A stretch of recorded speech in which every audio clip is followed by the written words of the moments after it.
Welcome, everybody, to Ridiculously Raw, the most must-see show on YouTube today. Hello, friends. I am your host, your ridiculously over good brother, Anthony Florio. Joined, as always, by the phenom Michael Bullock, the Twisted Angel, Dee Woodson, awaiting the arrival of good old MF Michael Fletcher. I don't know if he's going to be here or not. If he comes in, we'll catch him up. If not, then we'll see what happens. But for right now, oh my goodness. What a Monday Night Raw tonight. Man, oh, it may be bone-chilling cold outside, but let me tell you what. Oh, a red-hot and newsworthy Monday Night Raw. And I can honestly say, this was the Monday Night Raw of 2019 so far. Yes, we had cutouts, of course, but wow. Let's get into it. And let's try not to take too much time here, folks. So, anywho, Monday Night Raw was live tonight from one of the hot spots of the IWC, the Wells Fargo Center, Philadelphia, Pennsylvania, on the USA Network. We started it off with the big dog, Roman Reigns. A week after a Praise God moment of Praise God moments, when he announced that he was in remission of the leukemia.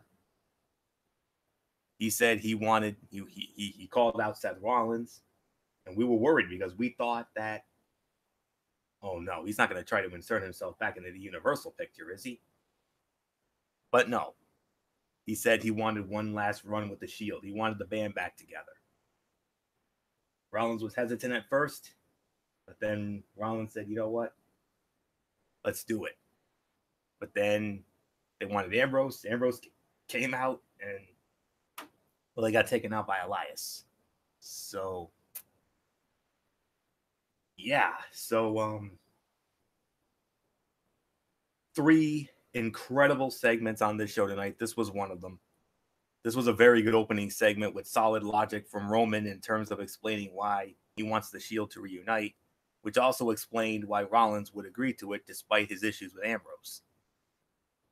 And the fact that Reigns didn't ask for a spot in the Universal Championship match, I mean, leaves the door open for a possibility that Ambrose could end up turning on Roman, which would lead to Roman and Ambrose possibly at Mania, which would be awesome. And it would give Roman a grudge match that sends off Dean Ambrose to AEW, and the company wisely avoids risking backlash by racing Roman right back into that Universal title picture. So, but other than that, this was a very good segment. Great way to start the show. So, nothing more to say on this. Michael Bullock, come on in. I mean, we'll get into there was more to this story. We'll get into it later. But for right now, great way to start it off with Roman and the big dog and the now Beast Slayer. Love that new shirt, by the way. I'm going to get it when it goes on sale. Yeah, I love that shirt too. But yeah, this was definitely a great way to start off this edition of Monday Night Raw. I mean, I was dreading too when Seth Rollins came out. I'm like, they're not gonna insert the big dog into the Universal title match, but Roman's like, you know what? You got my support, and I want you to go out and slay the Beast, and I want one more run with the Shield. And Rollins was hesitant because of what happened that night that we were there, Florio, when Ambrose turned on the Shield, and in one of the most shocking moments on that night, and Seth Rollins said, then all of a sudden was like, you know what? Let's do it. Let's have one more run as the Shield. And just when Ambrose was going to give his answer, Elias basically had other ideas. So, yeah, we'll let you know how everything went.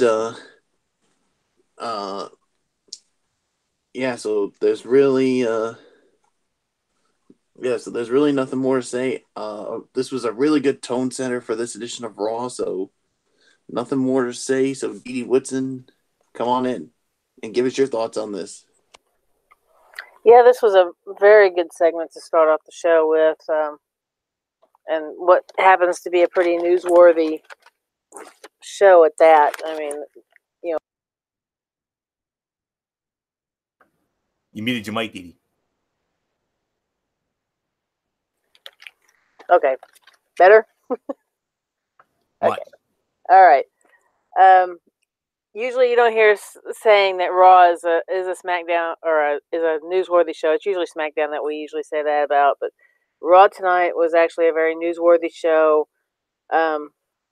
with a lot of build up for Fastlane for a change, because lately we've had a lot of really lousy Raws leading up to tonight. So yeah, we actually got a good Raw tonight, very newsworthy, and this was definitely a good tone setter to start it off.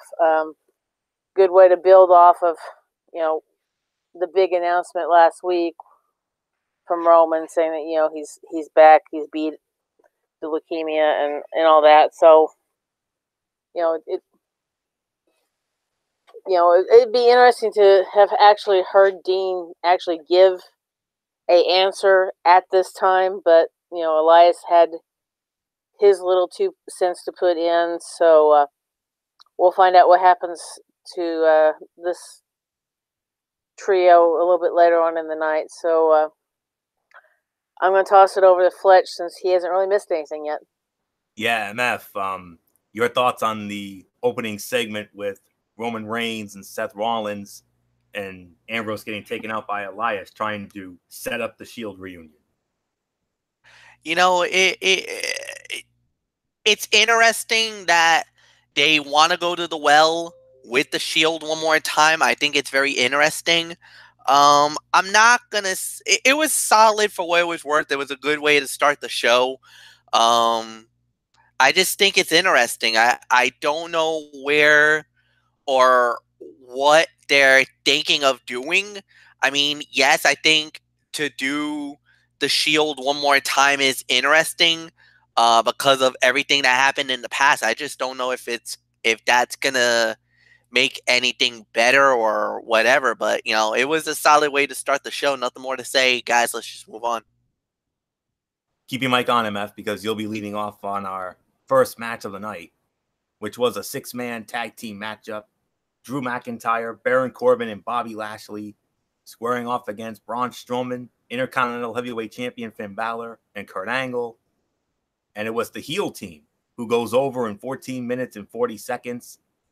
McIntyre, Lashley, and Strowman. It was Bobby Lashley pinning Finn Balor. So, MF, I mean, I think Bobby Lashley just earned another shot at Finn Balor. Yeah, he did. He does. Good fight, great battle. Interesting pairing with Balor, Strowman, and Angle, against. But look, they gotta solidify the fact that they want to make this strong team of Corbin, McIntyre, and Lashley. So I get it. They want to make them strong heading into WrestleMania season. Nice win for them. And for Bobby Lashley, yeah, he now earns, I would believe, he gets another shot at the Intercontinental title because he did pin the reigning champion. So, no, this was a solid fight. At least a good 3-star fight for me. Nothing more to say. Michael Bullock, I give it to you.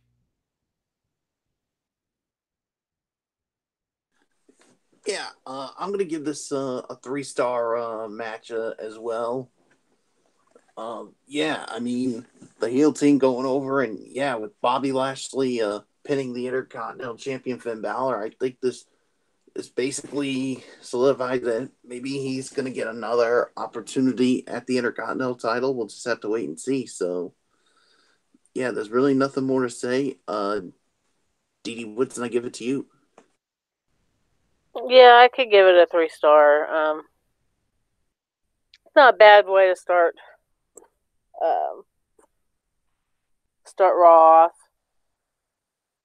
And who didn't see Rush getting knocked out in the middle of this? So not much more I'm gonna say about it. Floor, what's yours? For me, I got to be honest, this was my default fight of the night, to be honest. I'm going to give this between 3.25 to 3.5 because, there was some great action throughout, some good spots. Michael Bullock got his favorite spot, the Tope con Hilo by Finn Balor. And on top of that, the spot of the match. D.D. Woodson just mentioned it. The spot of the match, definitely Braun Strowman running like a runaway train, and boom shakalaka on Leo Rush. It would have been an MF. Oh my God! Moment if it had been MF, but nonetheless, I would have channeled my Vince McMahon and did an oh my goodness or an unbelievable, like Vinnie Mac would have done. So, but nonetheless, for me, this was my default fight of the night. 3.25, 3.5 stars. Great effort all around.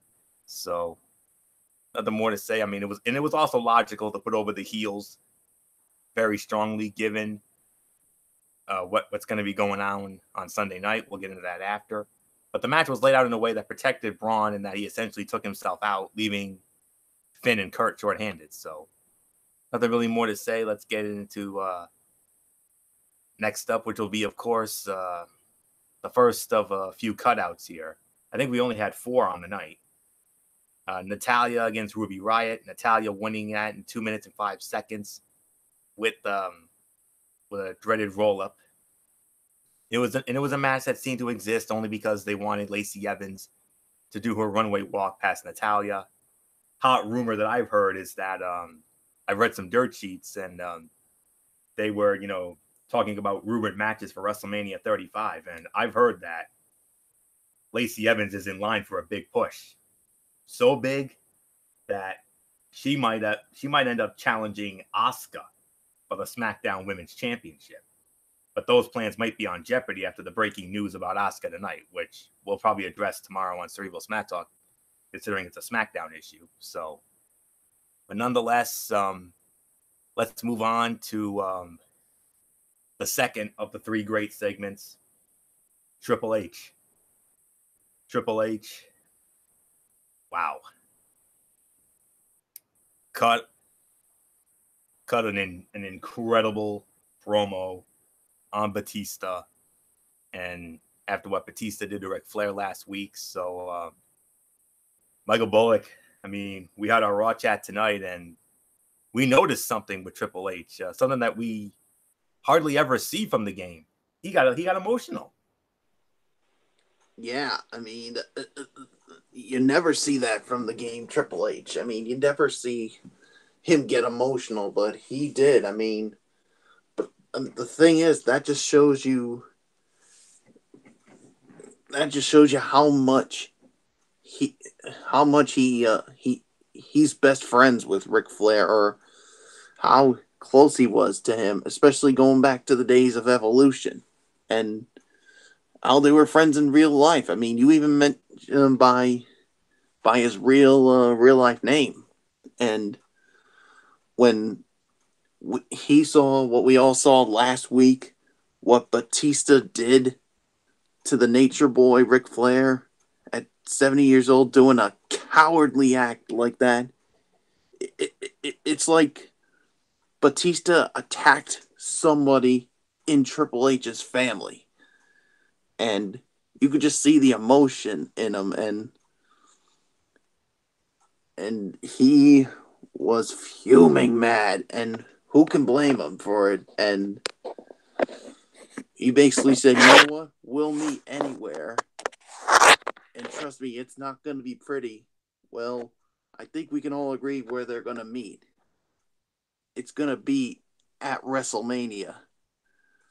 Triple H and Batista, that match will go down at Mania. And let's just say Batista has made this very, very personal. And if this is going to be as personal as it is,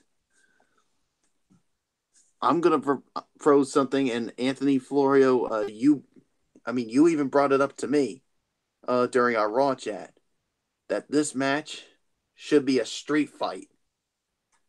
I mean, I would love to see that happen. And Fletch, if that turns into a street fight, you know who Triple H is going to bring with him. I think you got to go one step further. And what I mean by one step further, HIAC. No, not HIAC. Non-sanctioned. Do not let WWE involved in this. Clear the paperwork. make sure that both Triple H and Batista, no liability towards WWE. This is not a fight. This is beyond street fight level. This got personal when Flair got jumped. The hell with the rulebook. The hell with PG. This has to be non-sanctioned. Yes. No WWE involvement in this fight. Let these two go. Give them all the time they need. That's the way you settle it. And if it's going to be non-sanctioned, you know who Triple H is going to bring along, Fletch. The sledgehammer, or what? The sledgehammer, or as you I would call like him to call Uncle. It's Uncle Sledgy. Yes. And trust me, Dave Batista, you do not want to meet Uncle Sledgy because you made this personal, and Triple H is going to bring Uncle Sledgy, and he is going to introduce you to it, and it's not going to be in a good way. So you just made this personal, and you're not getting Triple H, the COO. You're getting the game. You're getting the cerebral assassin. You're getting the King of Kings. And trust me, and Fletch knows this very well with him, when you get that when you get that Triple H, it is not going to be pretty. Especially when he has Uncle Sledgy, the sledgehammer, with him. Great promo. Nothing more to say. Dee Woodson, this just got very, very personal. Oh, yeah, it got very, very personal for sure. I mean, we all know how close Triple H is to Ric Flair, and yeah, I mean, this got to that level that nobody wanted to see it get to. In my book, I'd say, hey, let's throw in another one of these matches like we've seen with the Hardys out at the Hardy compound. Let's find another compound, or even take them out there and let them just go at it. Maybe we can get the mower of lawns in the middle of this, along with Uncle Sledgy. Who knows? So we went unsanctioned match, and let's do it out. Make it a street fight somewhere. I don't care.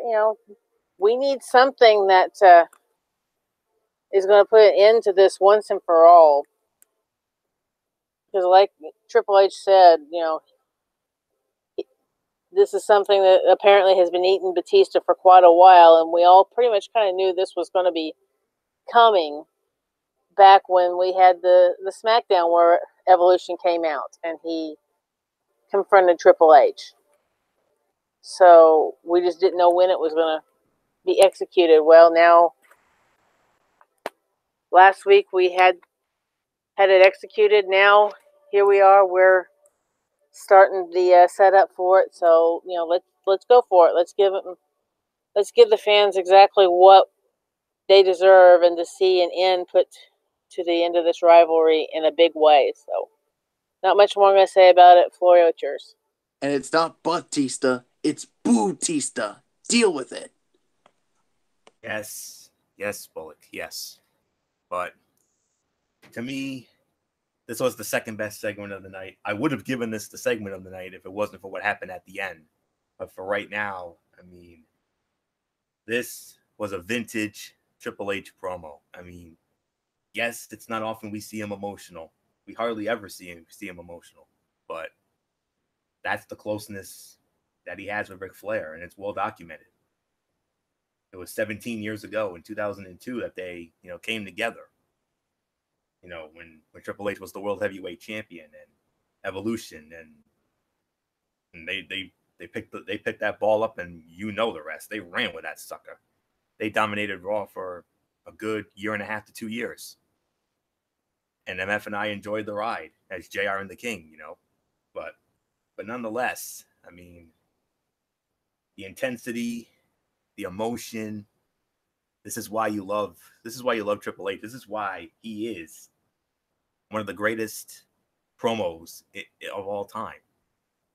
And it made it feel real. So MF, I love that idea. I love the idea of a non-sanctioned. The only question is, will they have the whats to pull the trigger on it? We'll get into that in a minute. But nonetheless, I mean, I love the idea. I just don't know if they're going to go through with it. That's just my only concern. But other than that, phenomenal promo. MF, if they have the cojones, they should do it. Yes, but the thing is that if you do a street fight, that's still no rules. Anything goes. I could see that happen. I just want to see them take that next step. Is that they say that WWE will not have any involvement, or we will not, because I think that's kind of a fight that they need to do. The only way that it goes is that Batista would probably have to go one step further. And when I mean one step further, he might have to go the Randy Orton route. Not Stephanie. If you're gonna go non-sanctioned, you gotta go for the jugular. You gotta go that level. Orton did it, and we all know what happened when Orton went there and did the unthinkable and took out Steph. That literally, you want to talk about putting lighting the match to the fire for WrestleMania 25, that caused a powder keg to explode. So, I mean, that's the only way this thing goes. But, look, Ric Flair is like a father figure to Triple H. I mean, Triple H said it. That's family, man. You messed with family. And that's why Triple H is, you know what? He said all the things I wanted him to say. You know what? I don't care when. I don't care how. I don't care, it doesn't matter anymore. I'm going to get even with you because you took out somebody who is very near and dear to my heart. And he got pissed about it. And that's what you want to see with Triple H. You want to see somebody get taken out at that point. Obviously, that's just me personally asking for the non-sanction. I know it's probably not going to happen. That's wishful thinking. Michael Bullock was more spot on with the street fight rule. Anthony threw Hell in a Cell. I don't think we're gonna go down that. I don't think they're gonna go down that road. Hell in a Cell would be a good idea. Yeah, I would like it, but I don't think they really need to go to Hell in a Cell. I agree. This isn't like with Taker and Triple H. They had to do it because there had to be a resolution, especially after the year before. So they needed to go that one step further. This time around, I don't think they need to go that one step further unless Batista does something so egregious or so out there that he takes it to that next level where now there's no choice. That you have to do something. Where right now, maybe a regular one-on-one is necessary. Where if he crosses another line, maybe a street fight, maybe that Hell in a Cell comes in, maybe non-sanction comes into play. Because right now, I'm looking at just a typical one-on-one fight at WrestleMania, Triple H versus Batista. But, for what it's worth, this was really good. So, nothing more to say. Anthony, back to you. Yes. I was having flashbacks to UMF when you were doing your Big D thing back in the day. That I was having flashbacks seeing that promo. I mean, that was one thing that came to my mind. And let's not forget another thing, guys. Yes, Bullock. Triple H and Batista, they've already met inside Hell in a Cell before. That is correct. So Vengeance, you don't So you don't need to do that again. No, you don't. So, When and MF, like you said, the only way you're going to take this to another level if Batista does something really dastardly. yes. Or And if if that's Triple the H, case, make it MF a rebuttal? non-sanctioned match. well, MF no, rebuttal. no. It's just a quick thought, and Michael Bullock is right. If Batista does something dastardly, that's fine. Or does Triple H goes that evil route and does something to Batista where now you cross the line. Now we're both at the point of no return. Rebuttal Bullock? Kind of like when like that whole thing with Triple H and Randy Orton back in 2009, Yeah. where Triple H, he invaded Randy Orton's home. That's the only way that I could see it where basically then at that point, then you're thinking Hell in a Cell, then you're thinking street fight, then you think non-sanction. Because now it was that eye for an eye method is what we call it. And then at that point, no, like I said, there's a point of no return at that juncture. But Exactly. we could get that at another day, another time. Florio, Yes. go. Yeah, Yes. go for it. Yeah, let's move on, guys. But when MF, when I mentioned HIAC, that was when MF was saying take it one step further. I was just throwing out an option. So, but anywho, let's get into this before we go into another long debate here. There was a backstage moment with Stephanie, but I'm gonna hold that until the end because it ties into it. We had what was basically a showcase for the Heavy Machinery. They ran the gauntlet against the B Team, Zack Ryder and Kurt Hawkins in the Ascension. No need to get into that. I'm not going to waste any time on that. And then we had Dean Ambrose against Elias. Elias won the match in 8 minutes. But then what happens after the match was that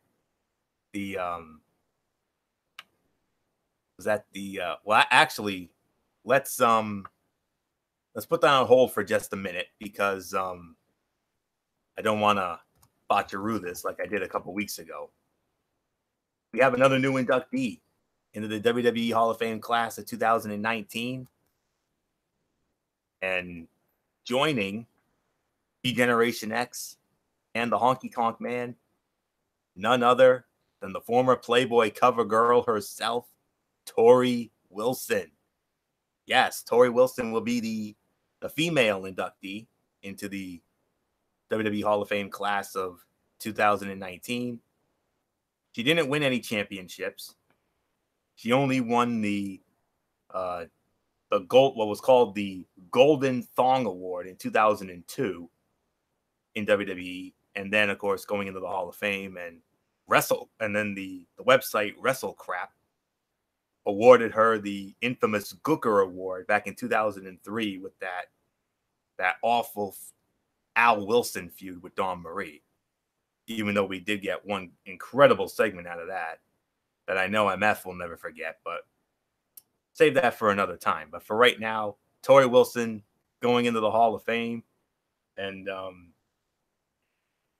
Dee Dee Woodson, it's only fitting we start this off with you. You are our women's wrestling expert after all. So your quick thoughts on Torrie Wilson joining DX and Honky in the Hall of Fame.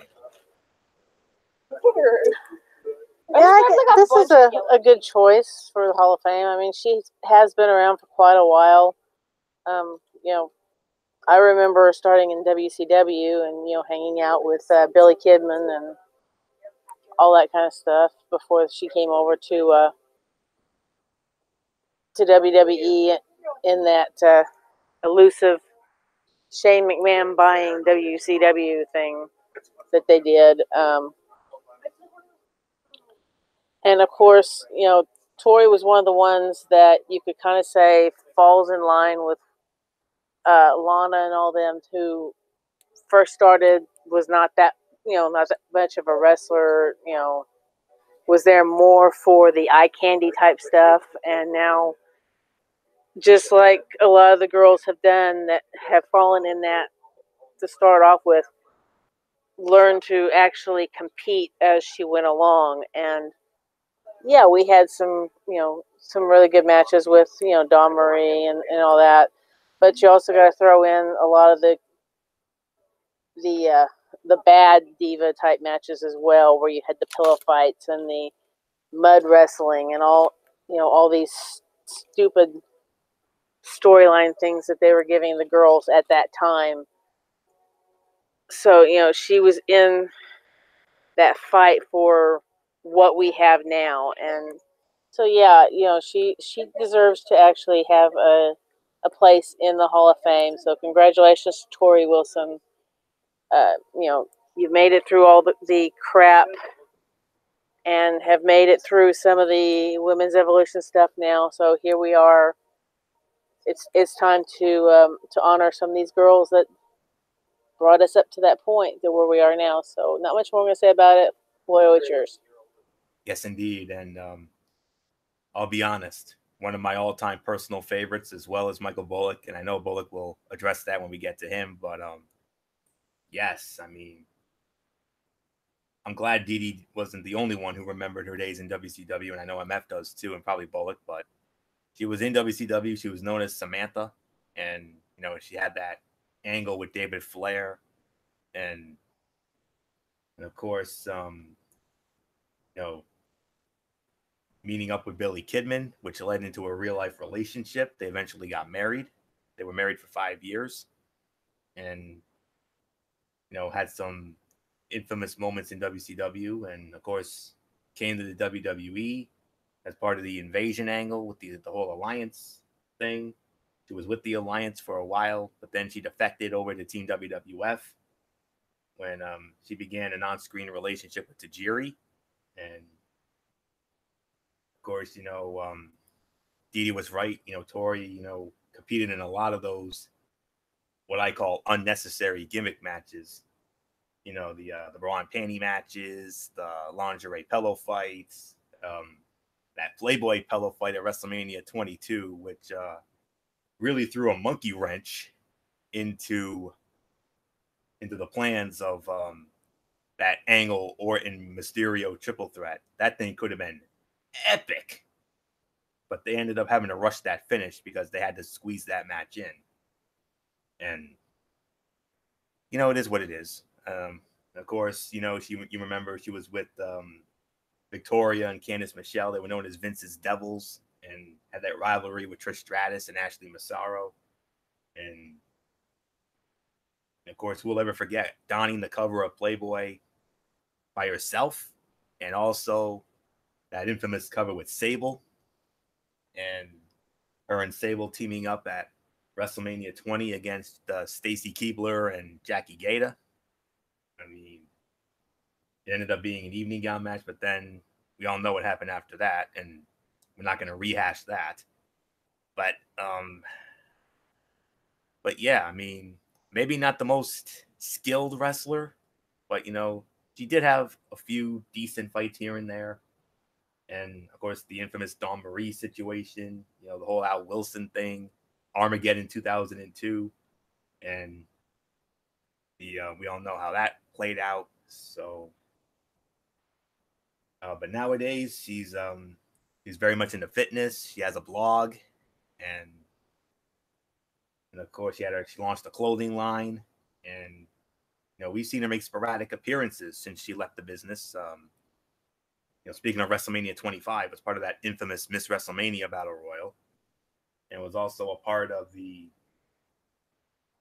first ever Women's Royal Rumble match last year, and also was involved in that Evolution Battle Royal as well. So, but nonetheless, beautiful woman, great personality.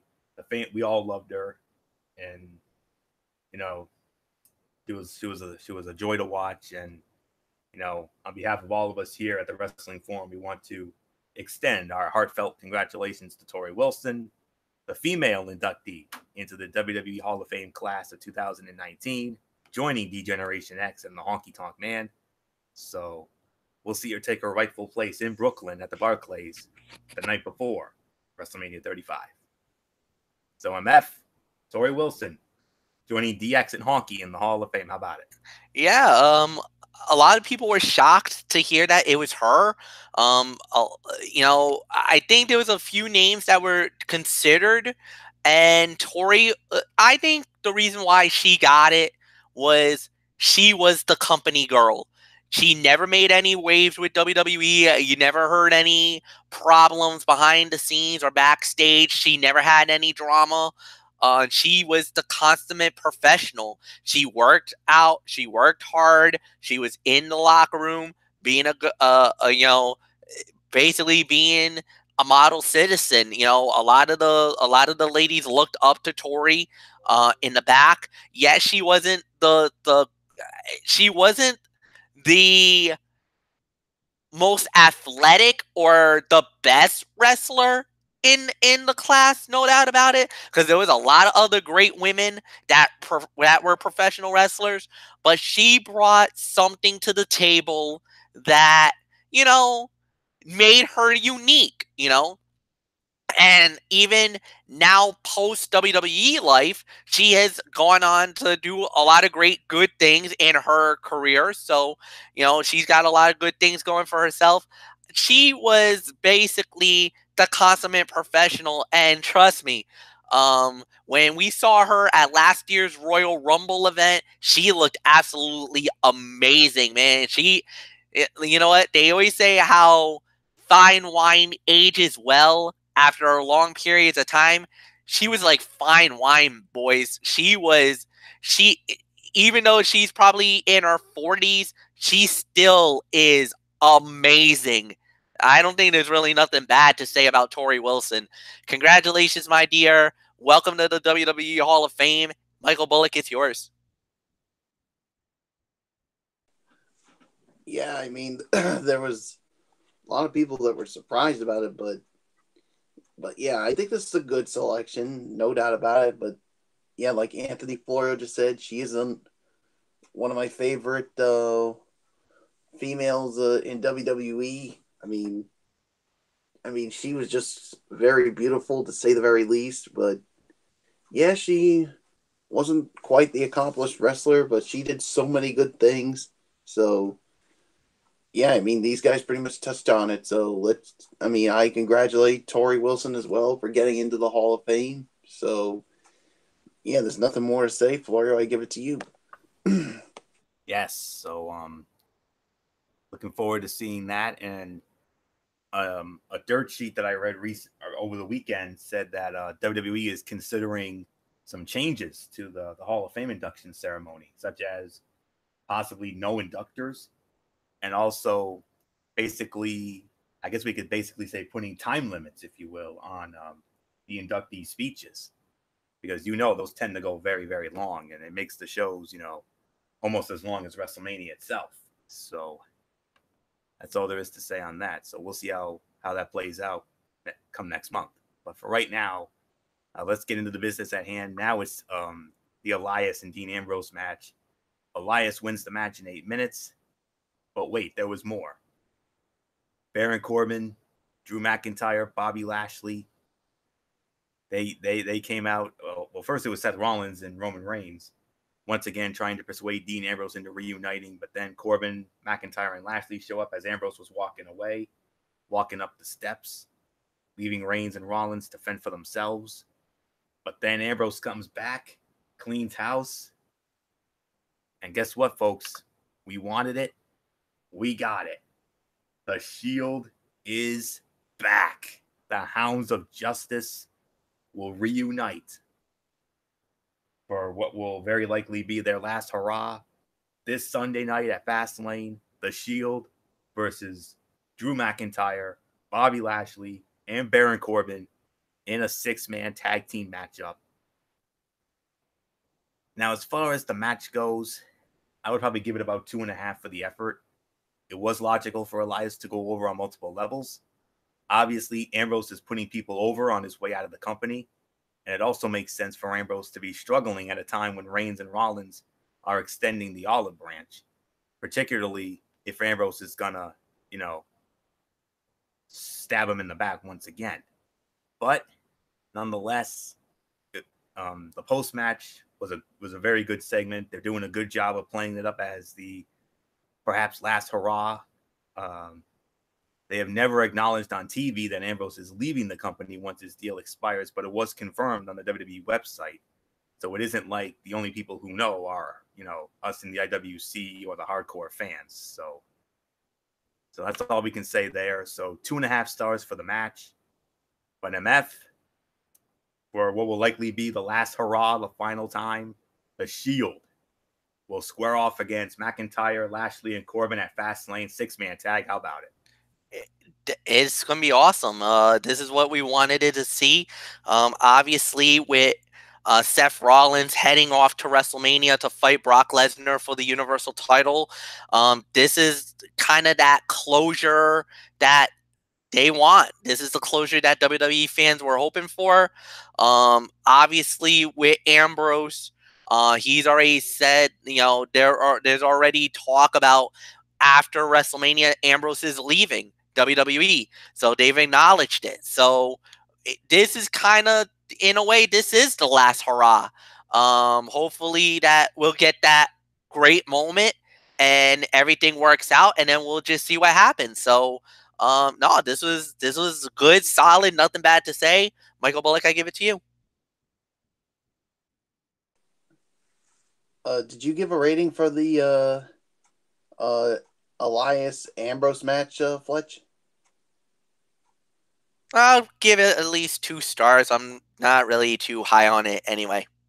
All right, I just wanted to make sure. So yeah, I'll give it about 2.5 for the effort. But yeah, the segment to me was much better. I mean, yes, the Shield is back. I mean, well, it looks like it's going to be their last hurrah.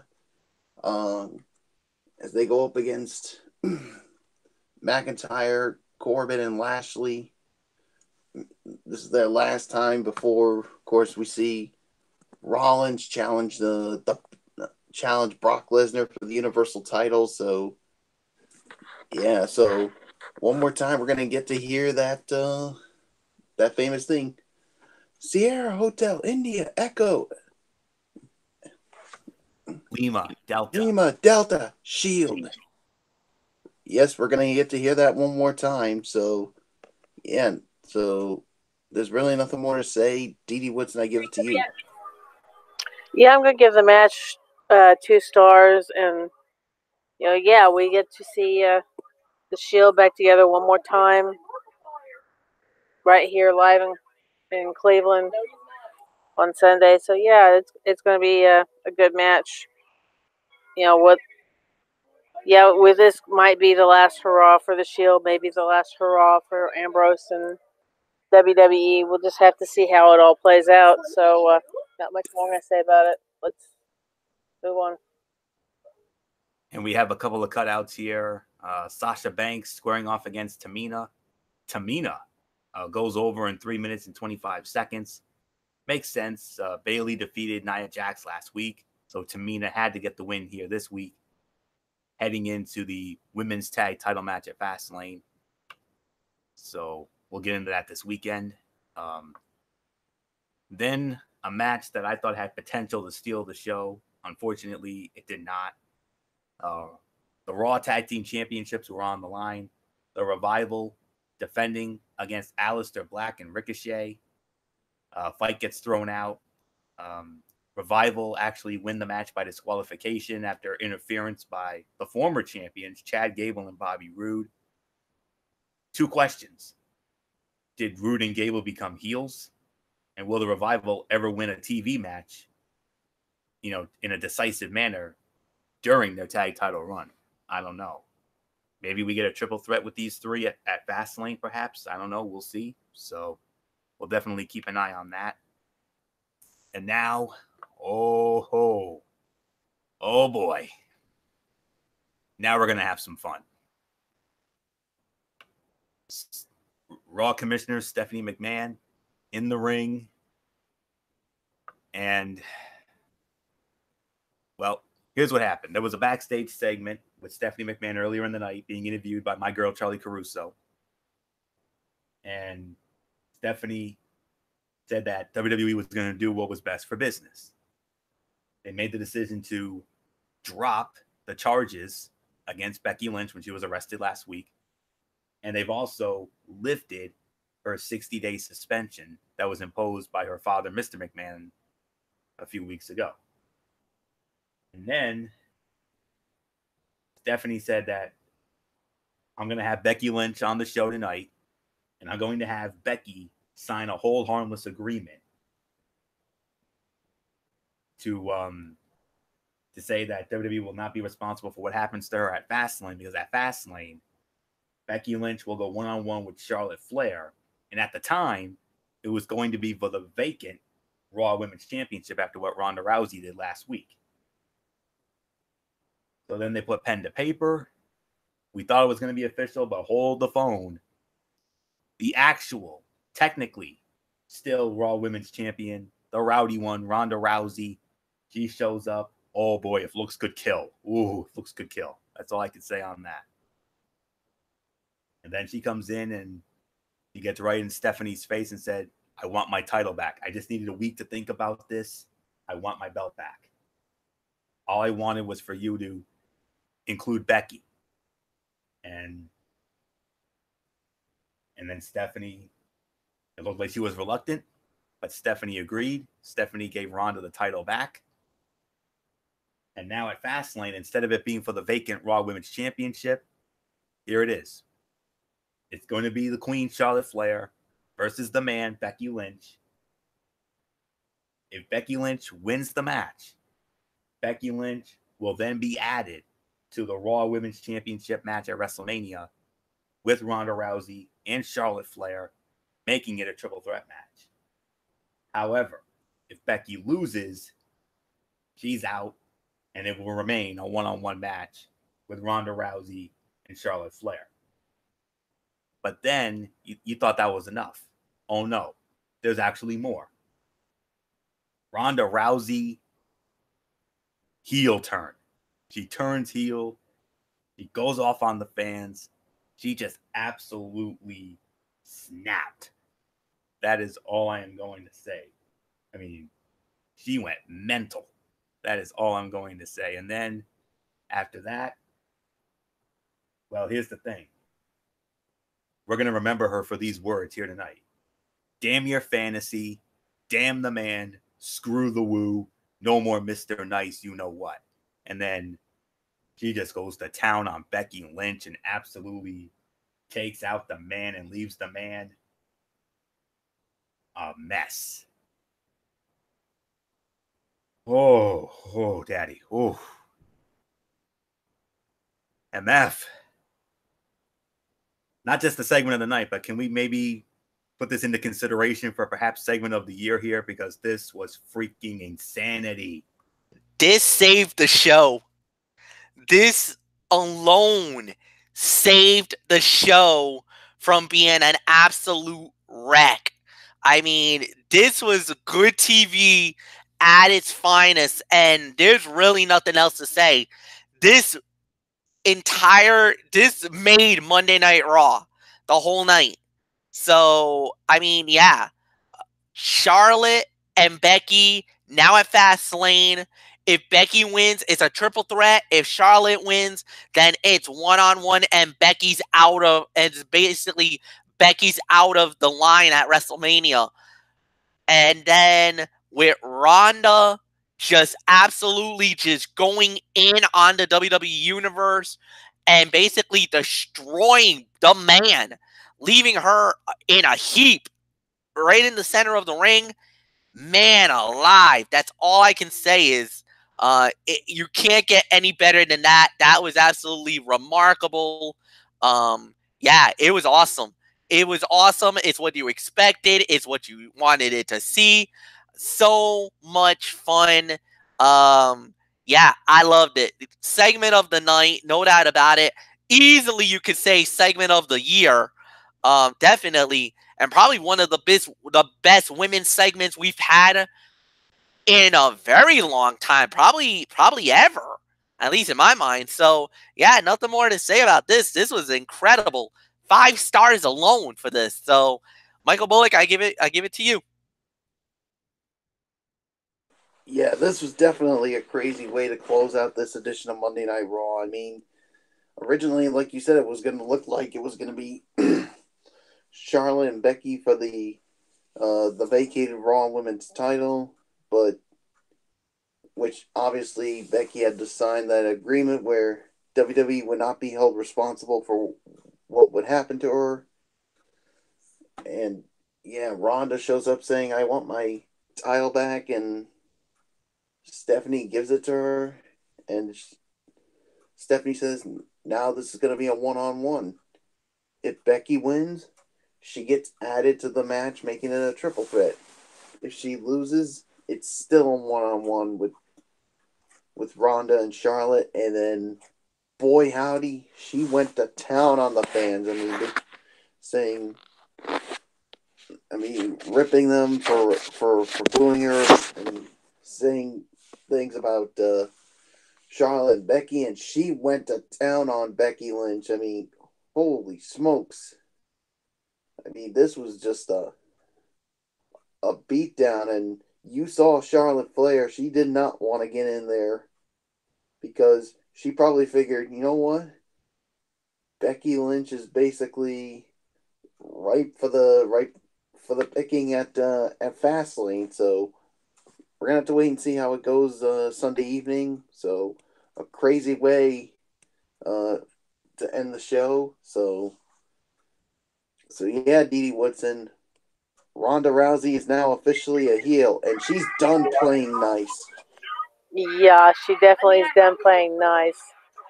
The first half of the segment with all the talking, I mean, it was kind of rough to get through.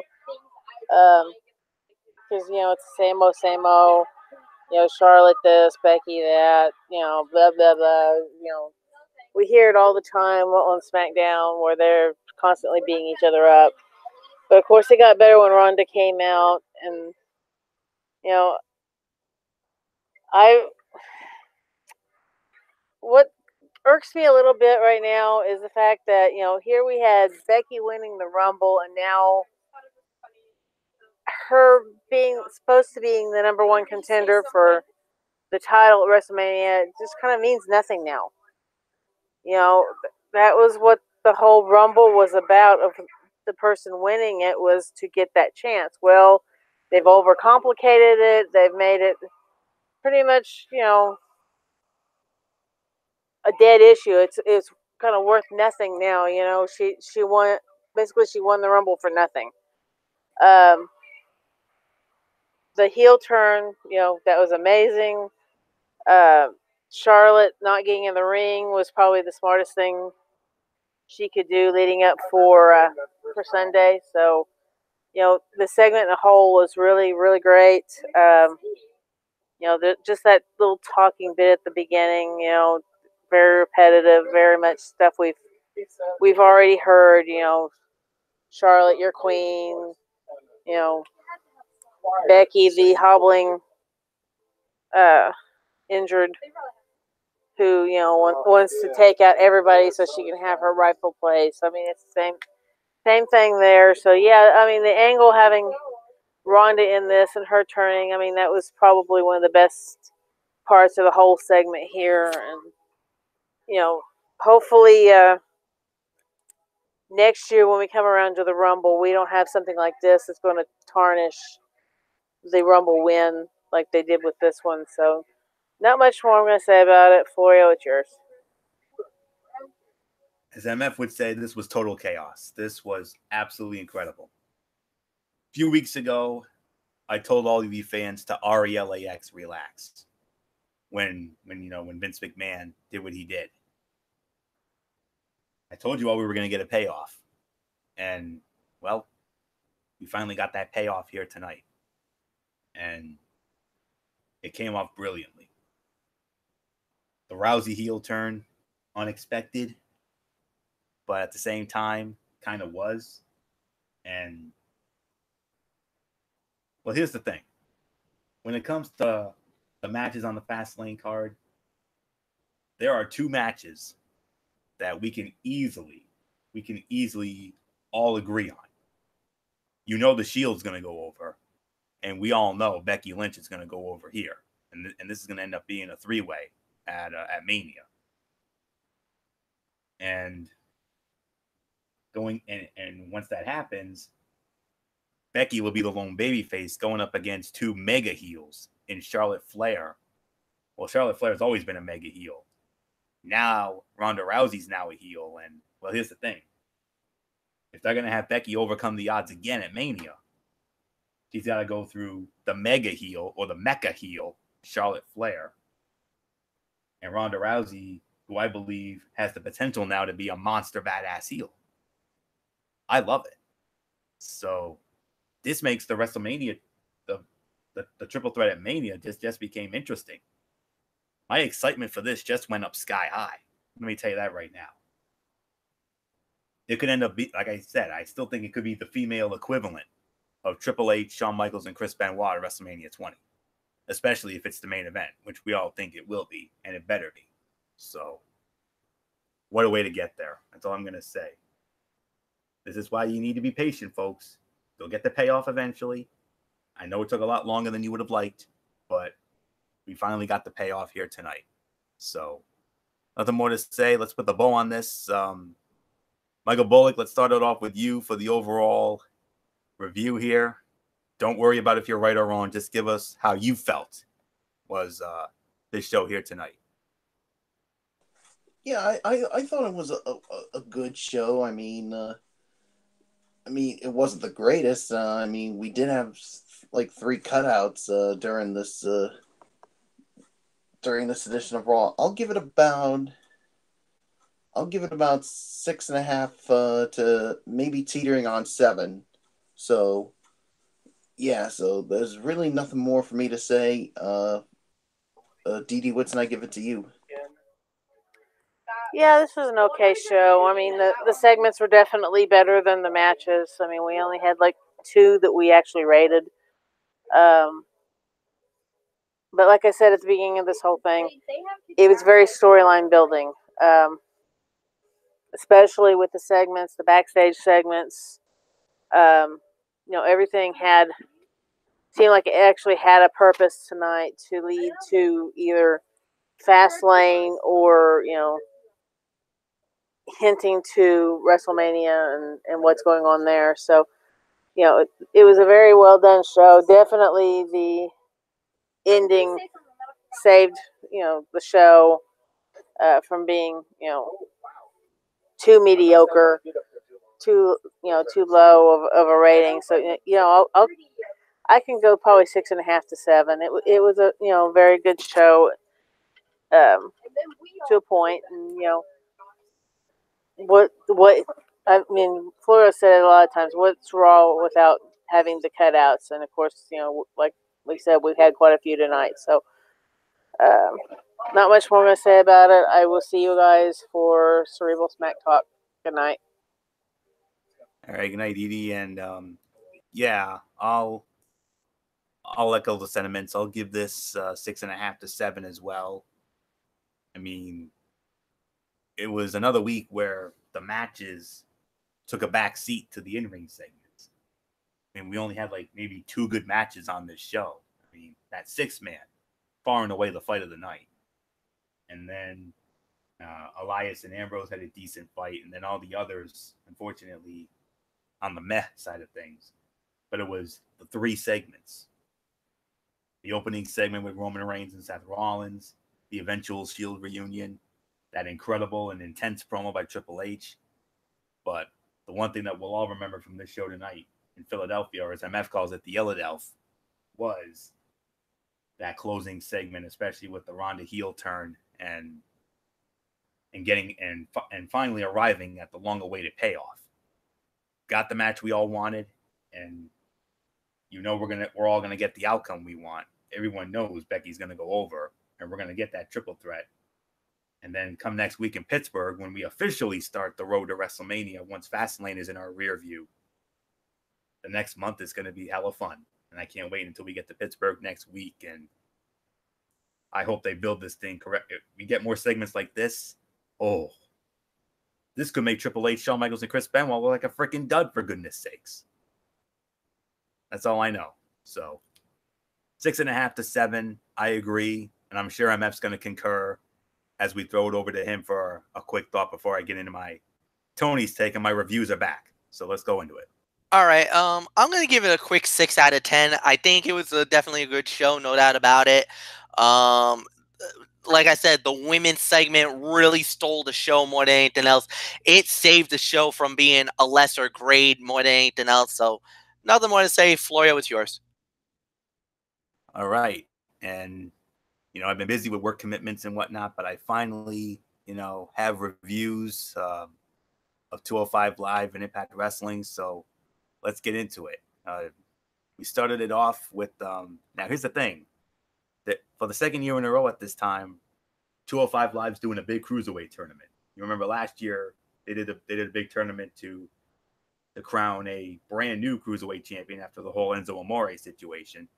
Well, this time we're doing the tournament to determine who will challenge Buddy Murphy for the cruiserweight championship at WrestleMania. So we started it off with Kalisto of the Lucha House Party against Tony Nese. Winner of the match in 14 minutes and 25 seconds, Tony Nese. 3 3/4 stars. Really good match. It did a good job of starting at one level and continually building throughout as we got deeper into it. Stakes were continually up, and they did so without going absolutely insane. The work was clean, resonated well, and I think Tony Nese moving on was the right decision. And then in the other tournament match, we had Drew Gulak squaring off against the Brian Kendrick. Drew Gulak goes over in 14 minutes and 20 seconds via a referee stoppage. 3 1/4 stars, good stuff. Worked in a completely different style than the opener, allowing Gulak to shine. Kendrick worked hard in commentary, tried to tell a good story, but to no avail. Gulak winning was the correct call, as he has a better track record delivering in high-quality bouts. So, joining Nese and Gulak in advancing so far, Humberto Carrillo and Cedric Alexander.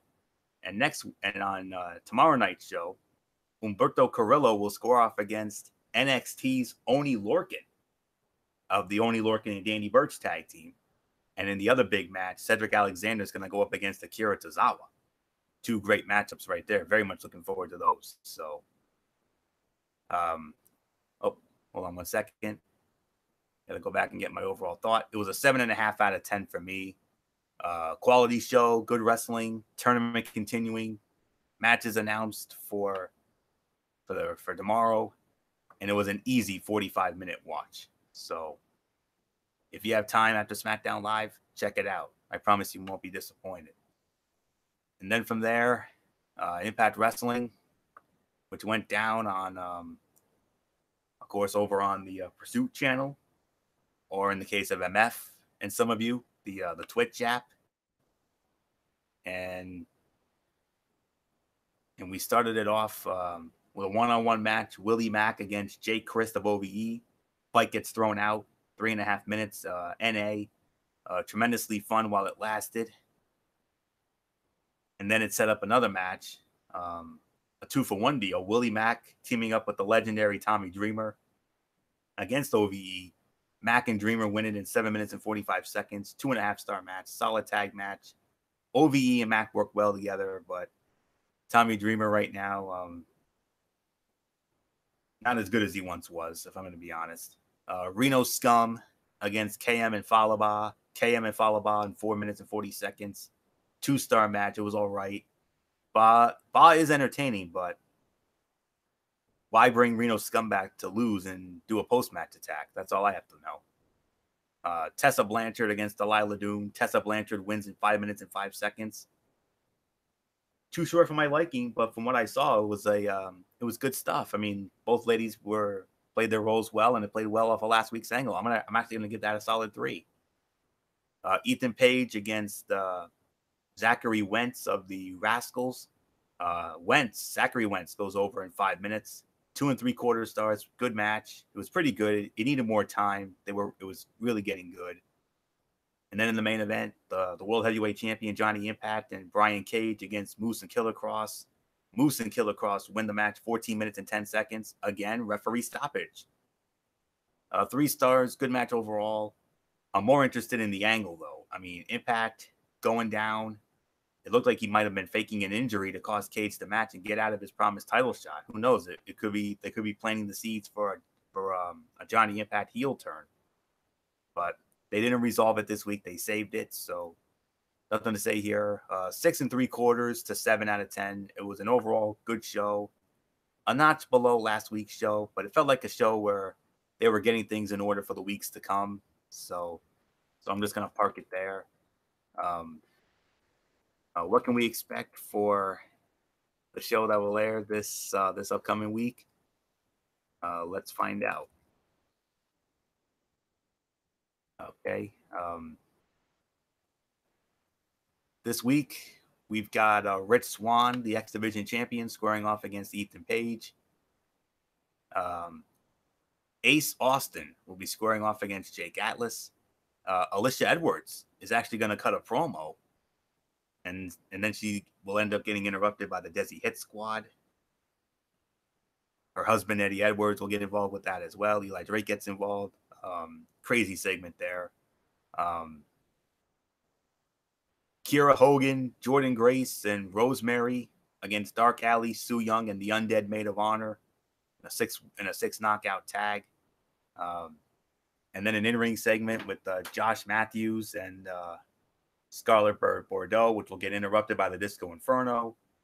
And then in the main event, the World Tag Team Champions, the Lucha Brothers, will square off against Desmond Xavier and Zachary Wentz of the Rascals. Oh boy, that's going to be hella fun. So that's Friday night at 10 p.m. Pursuit Channel for those of you who have it, like I do, or if you don't, like MF and Bullock, you can check it out on the Twitch.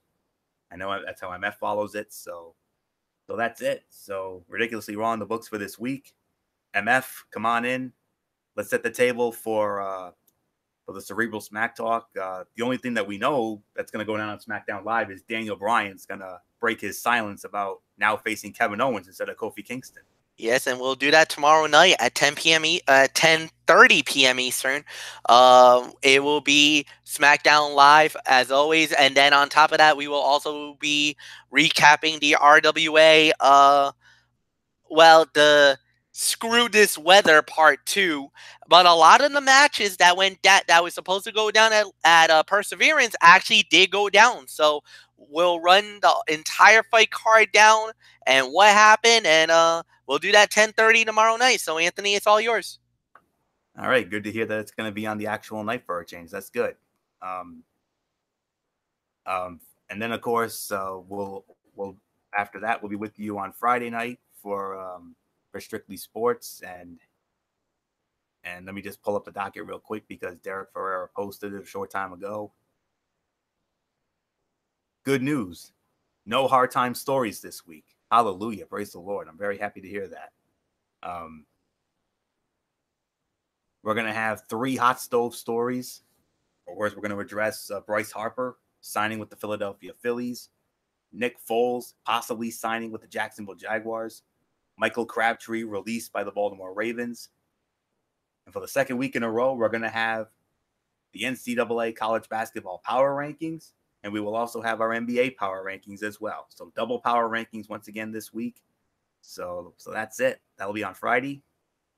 And then this weekend, we'll have to work out the details, our preview of Fastlane and our Fastlane recap. So that'll do it. So until tomorrow night at 10:30 with MF over on Braves Fan 95 for the Cerebral Smack Talk, it's Anthony Florio here, your ridiculously over good brother, for the Phenom Michael Bullock. In his spirit, good old MF Michael Fletcher, the Twisted Angel Didi Woodson, and DF from RI 401 Derek Ferreira. You know the routine, everybody. Thumbs up. Talk to you later. Yeah, throw it up Fortune 4 style. Bye for now, my friends. God bless. Be good to each other. Have a blessed Tuesday, and until tomorrow night at 10:30 for the Cerebral Smack Talk with MF, you've been watching Ridiculously Raw right here on the Zone 25 on YouTube.com. And remember, no matter what anyone tells you, and after what we saw tonight, believe me, wrestling is more than ever, indeed, actually real. For everybody who's been a part of this one, for now, Anthony Florio, so long, and bye, everybody, bye.